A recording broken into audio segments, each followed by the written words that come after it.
teammates that have never been a part of a championship run, something they haven't experienced before. So, it has not changed for me over the last, I would say, since about 2006, 7.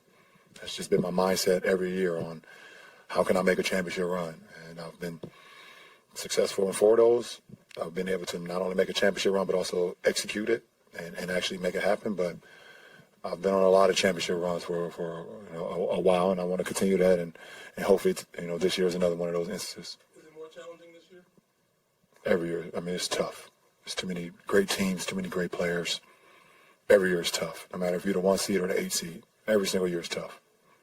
Appreciate it. 3 points and sent the game to overtime with 3 huge free throws. Here he is. First off, they did a good job of changing up their defensive scheme. They got to switching, 1 through 5, and made it tough on us to get, the ball to Cat in positions where he could be effective, and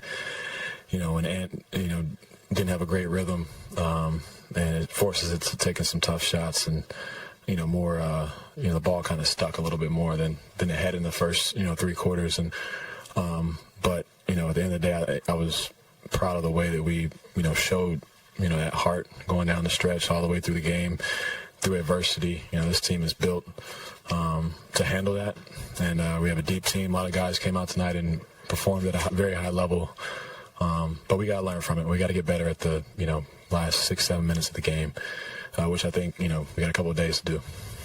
Was that everything? Just considering everything that you guys have been through, and how shorthanded you were to play that way, I guess, even through the first 3 quarters, really be in a position, you take some confidence coming out of that?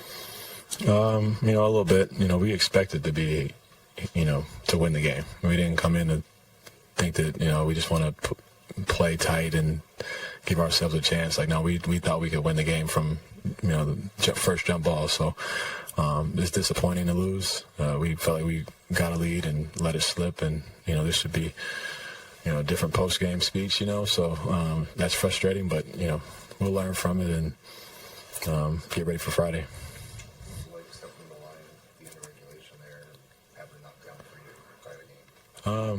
Honestly, before I took my first shot, I thought, I'm glad it's me, and nobody else, because I'd rather, if I make or miss them, I'd rather be, the guy in control, because I wouldn't have been able to handle it if I was watching somebody else shoot those 3, as a bystander. But, after the first one went in, it felt, it kind of calmed me down a little bit, and took a couple deep breaths, and locked in on the next 2.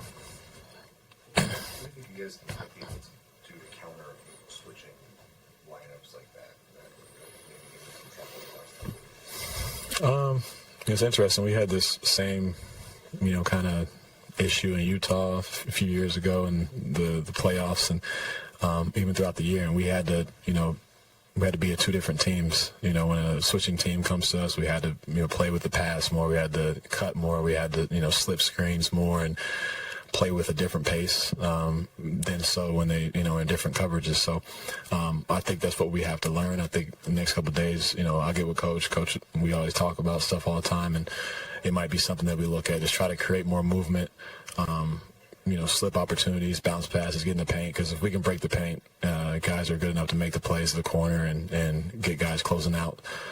That's where we're really good at that.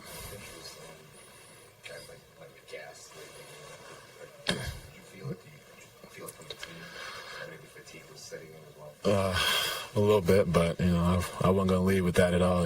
We don't make excuses at all, but both teams played. Guys, playing 40 minutes, 45 minutes. So they just made the plays at the end. We just got to be mentally and physically more engaged late. When our bodies get tired, we have to be double down on the details, and we just kind of lost it there.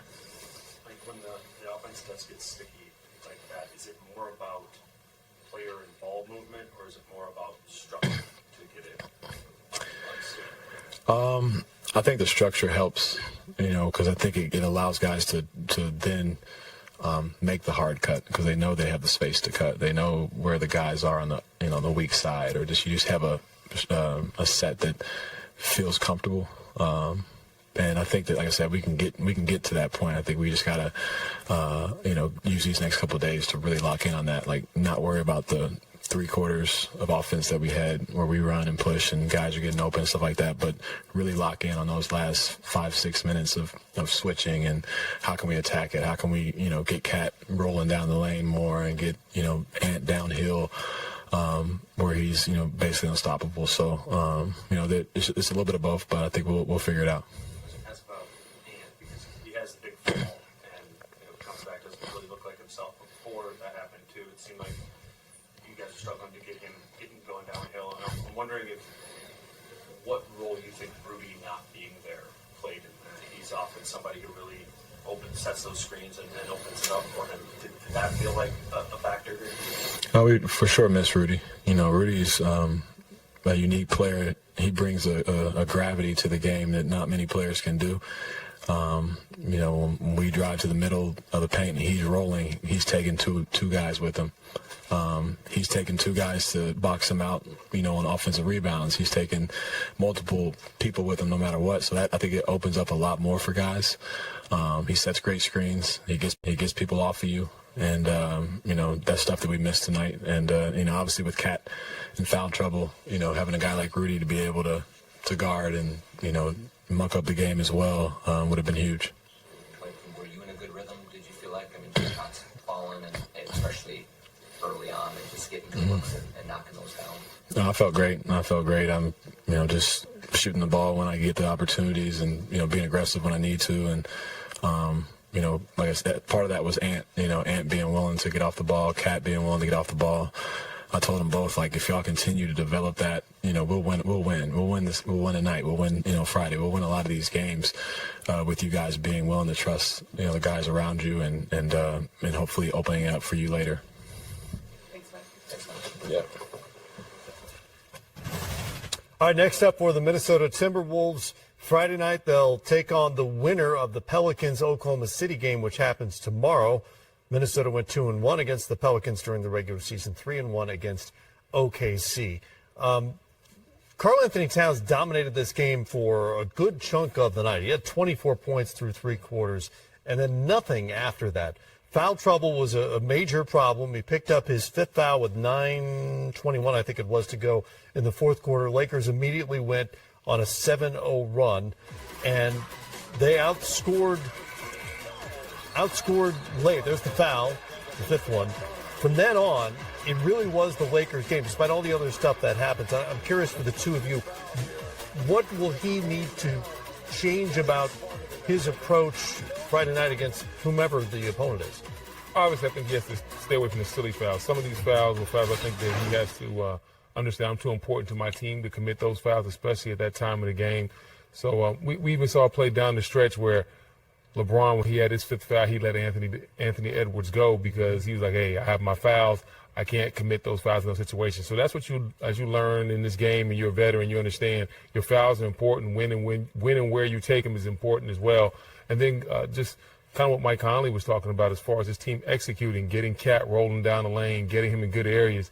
Because when you play against switching teams, what they want you to do is hold the ball and try to play one-on-one at the top of the key while all their eyeballs lock onto you. And that's exactly what Minnesota did tonight. They have to figure out what their offense is going to be, especially for Karl-Anthony Towns, when teams do that. I thought it was pretty interesting that Mike Conley shared that he and Coach Finch talk after ball games, try to figure out how to get back on the right path. Watch that first half. Cat was effective with the 17 points, getting good buckets, better flow. Get back to that in the 4th quarter, maybe finish up the game stronger. Lakers outscored Minnesota 29-13 after that 5th foul. Really was a turning point in the game because he was rolling for most of the night. Yeah, man, you look at these highlights, that 1-foot 3 on the baseline, we're like, oh my goodness, here he comes. The 3, you make threes early, and sometimes you take too many of them. I think in that 4th quarter when the Lakers stepped up their defense, the Lakers started attacking. Minnesota didn't. Likewise, they're more than likely will need a different version of Anthony Edwards. Yes. Who had his left shoulder taped. Not sure what that is. Coach Chris Finch mentioned there was some cramping along the way, but he was 3 of 17, and that's with 2 late layups included, worst shooting night of the entire season so far. Hopefully he watches the tape, which I know he will, and realize when the jump shot's not going, use that big body and get to the paint, get to the free throw line. After he got a couple of those layups, I said, wait a minute, he found a formula to kind of get himself going, keep driving the basketball. Then he went right back to 2 more threes and missed both of them down the stretch and hurt the team. When you're a young superstar in this league, you have to realize what type of night it is. Take some of those shots early, and they're not falling, like you said. Be smart, drive to the basket, get some layups, get some free throws, then come back after you start feeling good about yourself and try to get to that jumper again, but it just didn't happen for him tonight. And so, young fella got a crash course in what it is to be a superstar in this league. Back to L.A. for Anthony Davis, who made one huge mistake.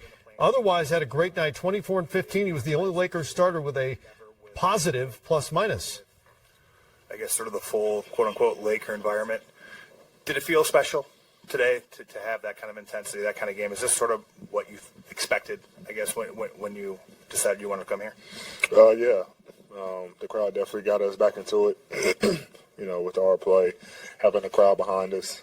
It was fun, the energy was there.